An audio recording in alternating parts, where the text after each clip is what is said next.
And the last lesson we're going to learn in this little series on our electrical duplex receptacle with all our little tips and tricks that we've learned is just a tip on getting the electrical device to show up in a floor plan when it's sitting outside of the view range. So this lesson you can apply to other aspects of using Revit in families and view ranges and stuff like that. So what happens here is we're in a floor plan. We've got all of our little receptacles stuck to the wall. So let's just go to a 3D view and look at that. So if we look in there, we've got a linked architectural model. No, it's not linked. It's just set to be discipline electrical, which is why this is faded and transparent. But there's all of our little devices on there. So if you look at this, it says it's at, elevation 4 feet. So it's 4 feet off the ground, etc.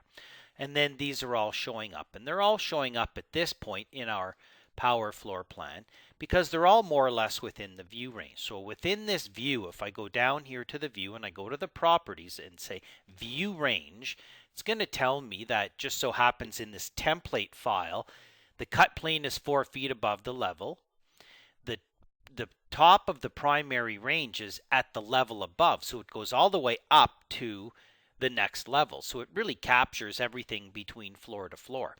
But sometimes we don't want to set our view range up quite so high. This is a good height to cut it at. That's normal, and we can play with that number. The bottom is okay because the receptacles don't go down below that, so they'll always be visible. But what happens is sometimes we want to lower, for whatever reason, the top of our primary range. So instead of going up to level 2, we set it to be level 1, plus maybe, 6'6", let's just say, and hit apply. Okay? At this point, nothing's disappearing because everything is still within that. So let's just hit OK on this. So take note of the cut plane is at 4 feet. This is at 6'6". Okay, let's round this off and make it a nice round number. Just 6 feet. Okay? So now let's hit OK. So now let's look at a south elevation over here. Click, click. Okay, zoom in. There's my wall and there's all my little devices. Okay, so I'm going to pick this guy right here. It's at 4 feet, and if I want to know the dimension, let's do a dimension.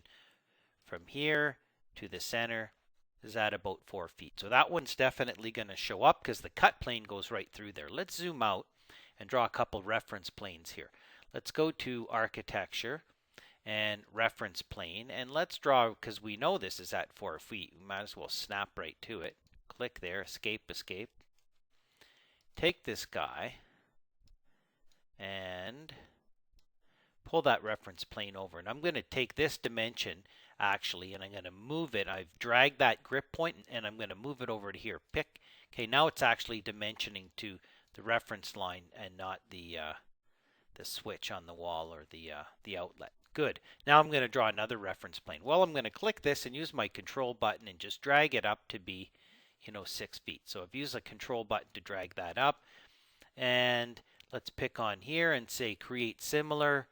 Put another dimension from here to here. Bang, bang, boom. Okay.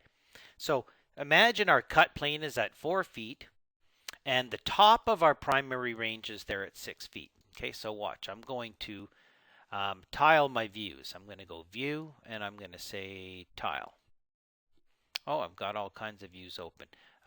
Let's go back to my floor plan, which is this guy. And let's go to, I want to say close hidden. Let's just do something in here. Let's maximize that and let's say close hidden. And I'm just setting up my tiling views. Floor plan and close hidden again. And one more time, the south elevation. And now I can tile. So I had to get down to 2 views. Oh, I have the family open here. I don't want to have that open. Let's close that and let's tile again. So all I'm doing is setting up my views. There we go, finally. You get the 2 or 3 views you want, and then you hit the tile button. But I had the family file open in the background there, so I just closed it off. So now, the south elevation, if we pick on here, okay, and I pick on this guy, you'll see it highlight over here. Click. There it is. Now, watch as I nudge it upward. Okay, let's actually pick on it in this view instead, or move over. Now, all I had to do is make that view, and as I move this up, look at the floor plan. Okay, up it goes, and eventually this over here is going to disappear. Boom, gone. Okay, click out. So sometimes, whatever the motive is, your view range is set to have a cut plane here and maybe a primary top over there. But I mean, this can be way up here. Who knows if it's a TV plug-in for, in a lunchroom or boardroom or a security cam or something, who knows what. We have a device that's sitting up high. It doesn't even have to be an outlet. Could be any sort of data device or something. As I take this, okay, and this, by moving this doesn't change my primary range, but right now that's where it's at. So if I go in this view and go to my view range over here, there's my 4 feet and there's my 6 feet. Okay, and this is basically illustrating where those 2 points are. So again, watch as I take this guy down, and I'll nudge it with my arrow keys. Watch on the right. All of a sudden, bink, it's going to show up. There it is. So now the challenge is, what if shift, and I'm using a shift click, what if this guy is up here, way up here, and this does have to be here, and I want it to show?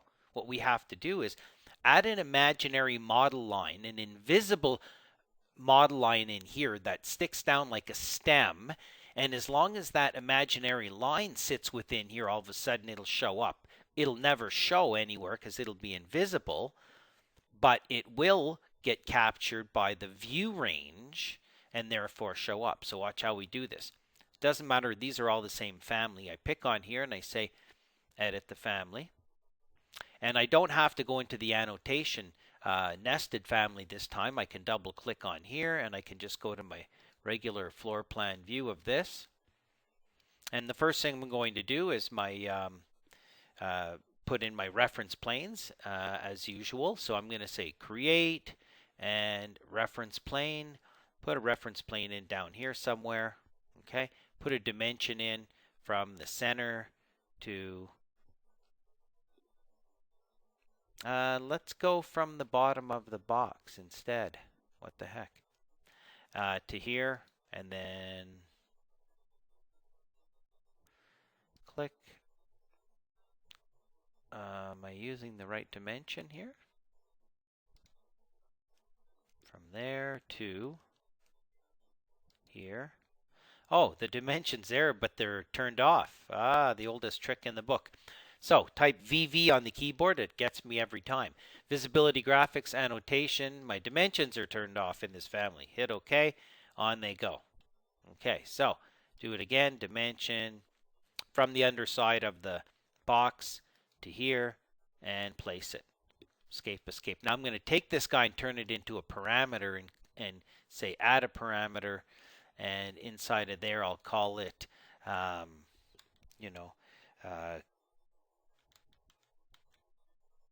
cut plane stem 2, because I already have a stem in there because I was just testing things. I want it to be instance, so I want to be able to do it on any individual object, and I want to group it under the General tab. Okay, hit OK. In the meantime, I'm going to do some housekeeping in here. I'm going to go into here, and I'm going to grab the one I was practicing with here so we don't get confused. Cut plane stem, this one here, and say remove. Yes. So this is the new one here, and I'm going to take this one now, modify, and rename that to be what the old name was. Hit OK. There we go. A little bit of maintenance there. Hit OK. Now, what do I want the value to be? The default value, I should probably set that in there, and I should probably set the default value to be only about, like 6 inches. Not very long, just a little wee little stem. Hit apply. Oh, constraints are not satisfied. Cancel. What happens if we go to something like 4 feet? Doesn't like that, eh? Escape, escape. I think what I'm going to do is take this dimension, drag it to the center point. Let's try that instead. Turn this into a parameter. Cut plane stem. There we go. Click out. Now let's see if we can flex that value back to be 6 inches. Hit apply. There we go. So I've just dimensioned it from this reference plane instead of the bottom of the box. So that's the default value. Good. Hit OK. And now I need to draw the invisible model line. So I'm going to zoom in here. Okay, type TL on the keyboard for thin lines. That's why my line work is so thin. And inside of here, I'm going to go create model line. And I'm going to make sure this says invisible line. Okay, I probably want to check my work plane by going in here and saying set and checking to see that, I'm on the right reference level work plane, which is good.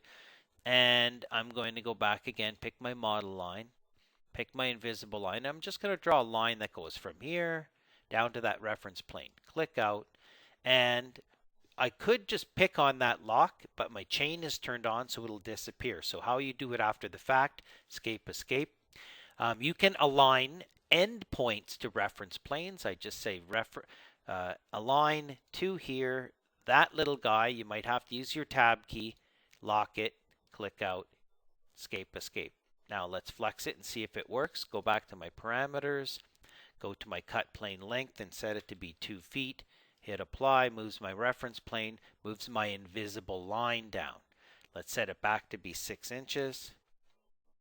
Oh, not 6 feet, 6 inches. It may be 6 feet if we're in a really high ceiling situation. Click on here, looks good. Let's save it.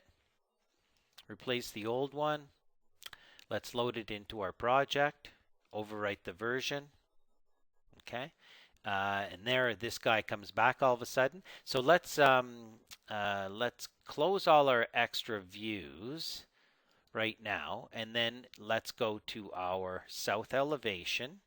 And now let's do our tile. Okay. Let's close the family off so we can tile and get a little bit more space. There we go. Click in here, zoom, zoom. Okay. There's our guy right there. And I don't know why it looks like it's set to be 6 feet, but I'm going to zoom into here and watch. We'll do a little demonstration. Okay. So our cut plane hasn't changed. It's in this floor plan and it's at 4 feet up to 6 feet. Here's our device, and right now that cut plane stem is set to be 5'8". I'm not sure why it reset that, but let's set that back to be just 1 foot, and then all of a sudden click out and it disappears from here because it doesn't go down. Now because we're looking at this in an elevational view and it's an instance parameter, I can actually grab this and watch what happens when I get past that 6 foot line. Oh, I'm right on it. Boom, just past it. Click out, all of a sudden it shows up. Click out and you'll never see it, nor will you see it in a 3D view. So what we've done is we've added an invisible model line from the bottom of our device and made it an instance parameter so that we can then play with this. So now let's go back to here and let's take our, make our pick in here. And we want to go down to demonstrate a bit further, view range. Now, I'm going to set my view range to be down to, say 3 feet at the cut plane and set this to be at 5 feet for whatever reason. Maybe it's a crawl space, who knows what. Hit apply, okay? So 3 feet and 5 feet. Click out. So now let's pretend this is where our cut plane is. We'll set this to be 3 feet. Pick on here. We'll set, I need to, here we go, 5 feet. Click out, and there's our device. So I can move the device down by nudging it and watch what happens on the right as it comes into play. Boom, crosses, and all of a sudden it's a little delayed there. It's going to show up. Click out. So I can take this, I can set the elevation of it to be here. That sets the elevation of the object, and then the cut plane stem length, which is that little leg, I can set it to be 0 if I want, and it'll it won't exist, or I can set it to be, 7 feet if I want, and pick out if it's way up, who knows, maybe it's way up here for some reason, and I still want it to show up. That's what this is for. So when something is above the view range and you still want it to show up, add an invisible line, tie it to a parameter, and then play with the numbers. So another closing tip on our great little receptacle, duplex receptacle family that has all these great options and can be viewed even when it's not within the view range of the floor plan.